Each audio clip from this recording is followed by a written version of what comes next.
Hey, you amazing friends. I'm with legendary Adil and we got back from Canberra. How was Canberra today, big man? Pretty cool. In fact, it was warm, but it was pretty good. Enjoyed it, yes. Now, Adil, we were talking about interest rates before. Tell us what on earth is going on with interest rates and those crazy people at the RBA. Well, they did a good thing this week where they haven't increased the rate for the month of July, which is really good. They've taken a sensible approach. But they're also being pressured with the path that they talk about. It's a very narrow path they are walking down. I was reading an article and there's been 120,000 less dwellings constructed over the pandemic period because of uncertain economy. So we are still having that shortage of properties, shortage of new dwellings, and that is putting a lot of pressure on the established houses.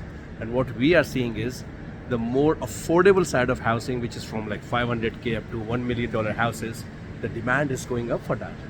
Yeah. So at the end of the day, supply and demand, right? If they're building less houses, the current houses are going to go up in rates, right?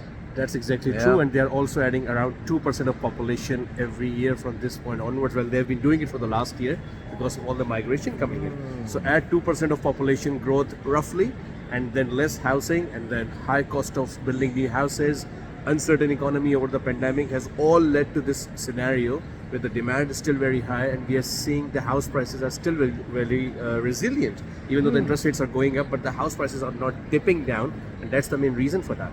Yeah, so I suppose all the government manipulation's not helping. So where's it all going? And look, we know in the short term where it's going. It's pretty obvious. You just said so.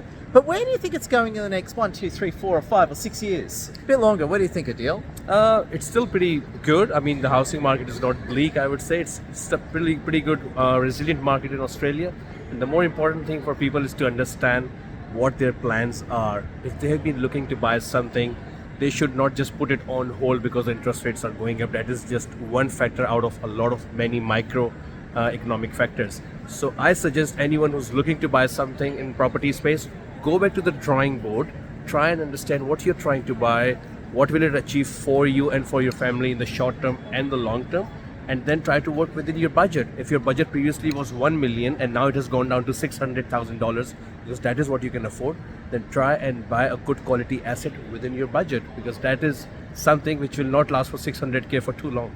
Yeah, very true. Adil, love your work and thank you for coming to Canberra today. And isn't Central Station just amazing at night? It is amazing, and it's more warmer than Canberra. I mean, we had some sun in Canberra, but Sydney is Sydney. I'd love to be back here. There you go. Thanks again, Adil. We love your work. Appreciate Thanks, you, my man. friend. Thanks very Stay much. awesome all. See ya.